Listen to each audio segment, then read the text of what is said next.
Bueno, buenas tardes. Hoy vamos a hacer una entrevista sobre el derecho de la privacidad de la Constitución Política del Estado. Lo que estamos buscando básicamente es tener una perspectiva psicológica de cómo esto llega a afectar actualmente, ya que la gente ahora no siempre es consciente realmente de lo que conlleva la privacidad, especialmente en redes sociales. Entonces le voy a hacer una serie de preguntas, por favor. Desde su experiencia profesional, ¿qué papel cumple la privacidad en el desarrollo de la identidad y el bienestar emocional de una persona? Ok, bueno, depende mucho de las edades. Cuando estamos hablando justamente de esto de la privacidad, al menos en la etapa de la adolescencia, es una etapa en donde se está buscando establecer bien quién es uno mismo, y justamente es la etapa clave de la identidad. Es donde los adolescentes prueban límites, establecen sus vínculos sociales más importantes, ya desafían incluso un poco tal vez a sus padres o intentan buscar una diferencia porque quieren buscar quiénes son ellos realmente. Entonces ahí justamente entra en mucho riesgo la privacidad, porque al mostrar ellos quiénes son o quiénes ellos consideran que son, buscan la aceptación social tal vez de pares o de otras personas que ellos consideren importantes, y a veces ahí es donde se están exponiendo. Ya en etapas como la adultez y todo esto, influye más en el sentido de que realmente uno quiere dar al exterior y también qué uno quiere preservar, qué es lo íntimo. Últimamente no se habla mucho de lo íntimo en el sentido de qué es lo que yo quiero guardar para mí, que es algo personal, que es algo que no necesariamente tengo que compartir con otros por esta validación. A veces justamente esta validación que tendría que limitarse a la etapa de la adolescencia se extiende más tiempo, y por, como mencionaba, las redes sociales que son muy de recompensa, de los likes, de las visualizaciones y todo eso, hace que esa etapa no se corte y uno continúe como adicto a esto de si me tengo tantos seguidores o soy tan popular o me dicen, me apoyan, me siguen. Entonces genera en la persona como una dependencia de seguir constantemente validado de quién es, y realmente no se establece una persona en sí misma, como que no hay ese tiempo para reflexionar en sí, en qué cosas son suyas, sino en qué es lo que estoy mostrando a los demás. Y a veces es real y a veces no, y a veces es demasiada información y a veces no. Y con los niños, si bien ellos no necesariamente tienen acceso a estas redes de manera directa o por sí mismos, muchas veces los juegos en línea o a veces las mismas familias exponen a los niños con fotos, y ha pasado casos en que estas fotos eran a veces utilizadas de manera ilegal o en otras cosas como incluso redes de tráfico. Entonces, claro, uno como padre a veces está compartiendo una foto tranquilamente de algún cumpleaños de su hijo, pero no sabe el riesgo en que lo estaría poniendo.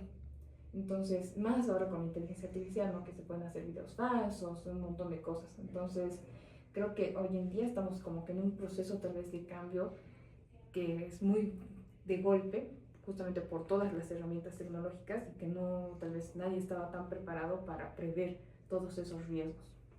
Claro, muchas gracias.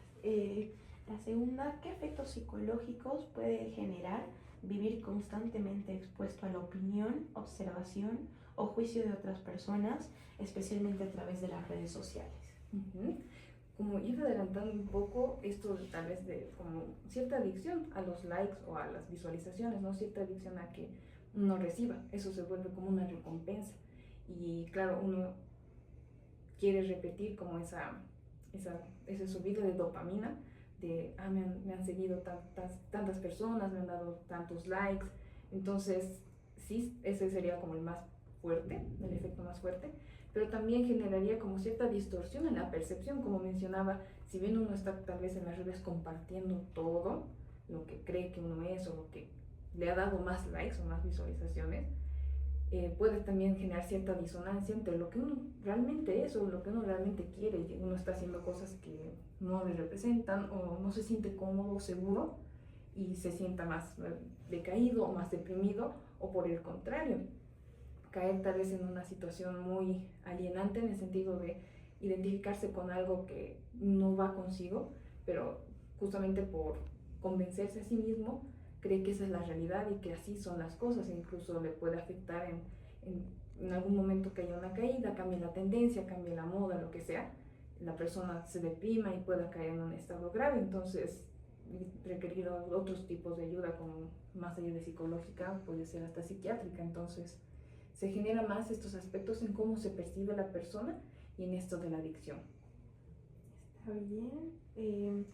¿Considera que actualmente las personas han normalizado compartir aspectos muy íntimos de su vida? En este caso, ¿qué consecuencias puede tener esto? Pienso que sí, cada vez se ha ido volviendo algo mucho más generalizado el compartir datos personales. Si bien antes se hablaba de las redes sociales como Facebook, Instagram, TikTok, donde uno voluntariamente sube fotos, videos, e incluso hoy en día, a veces incluso quien consulta cuando llega nos comenta que a veces comparten temas personales con las inteligencias artificiales, porque a veces dicen no tengo con quién hablar a las 3 de la mañana cuando estoy mal, pues le cuento todo lo que me ha pasado. Y si bien la inteligencia artificial trabaja como un chat privado, pero las mismas empresas informan que toda esa información se está utilizando para entrenar a la misma IA, y ciertas personas en algún momento tienen esos datos. Entonces hay muchas cosas que como no lo vemos o no lo tenemos presente, no lo vemos como un peligro. Entonces, por esta validación social, por esta inmediatez también de la información, se genera esto de querer exponer más y considerar que es algo normal o que no pasa nada, como con las fotos de niños que mencionaba, de los cumpleaños o fotos familiares, que uno no le ve lo malo, obviamente, pero hay otras personas que pueden tener malas intenciones y utilizar esto.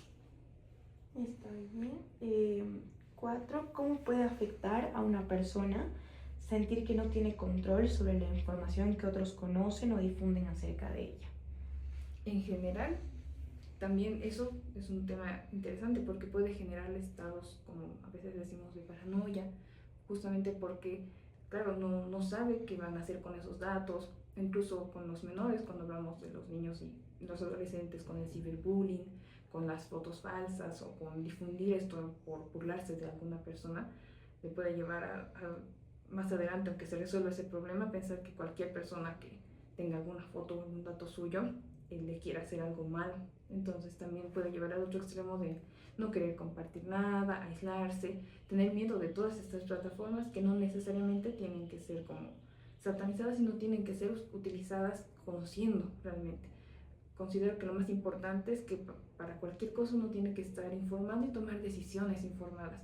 No es como prohibir totalmente ciertas redes sociales que no pueden usar, o tampoco como que limitarse a satanizar no sé cualquier cosa que no quiera compartir, sino estar informado de qué se comparte en esa red, bajo qué términos, y también el ver realmente qué es lo que uno quiere compartir y qué está aportando eso, que no sea solo, como decía, por los likes, porque otras personas me validen, sino que sea algo que tal vez pueda servir a otros como información. Tantos canales educativos, también redes de información, incluso de psicología, surgen ahí y ayudan a muchas personas que tal vez no tienen el acceso a estos espacios. Entonces no necesariamente es algo negativo, sino es bueno estar informado para poder tomar esas decisiones. Y la última, desde una perspectiva psicológica, ¿cree usted que la pérdida progresiva de privacidad puede influir en la libertad con la que las personas actúan, se expresan o construyen su identidad?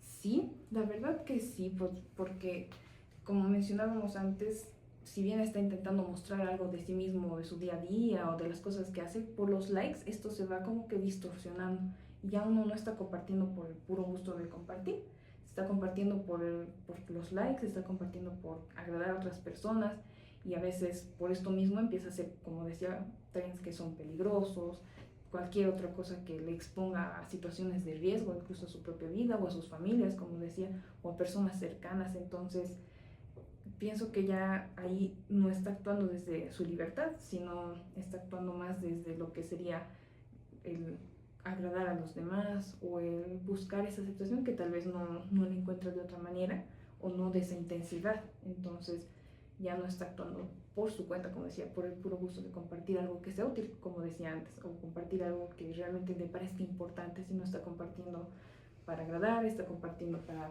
también sentirse mejor con uno mismo, que a veces es un medio de escape para cualquier situación tal vez que esté viviendo, y a veces se convierte en algo en contra. Claro, ¿me podría explicar un poquito más de lo que es la afectación psicológica en base a esto?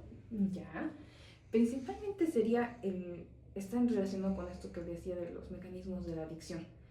Cualquier adicción está vinculado a todos nuestros neurotransmisores, que son justamente unas hormonas, y está la dopamina, y por eso podemos caer en adicciones a diferentes cosas. Normalmente uno, cuando habla de adicciones, piensa en cualquier tipo de droga o alcohol, pero normalmente se puede tener adicciones, como decimos, a las apuestas, se puede tener adicción justamente a las redes sociales, por eso de los likes, a subir contenido, también a ver contenido, y se puede generar adicción a muchas cosas. ¿Por qué? Porque estas cosas, cuando uno las hace, le generan ese subidón de dopamina, y esto a nivel del cerebro hace que se vaya acostumbrando.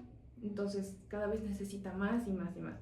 Y así como es con las drogas, no necesariamente porque esos sean químicos que suben directamente al cerebro son la única forma de adicción. Cualquier cosa que hagamos que nos genere ese subidón va a hacer que nos volvamos más adictos. Y estos cambios a nivel psicológico hacen que la persona, como decía, pase más tiempo en redes, se aísle.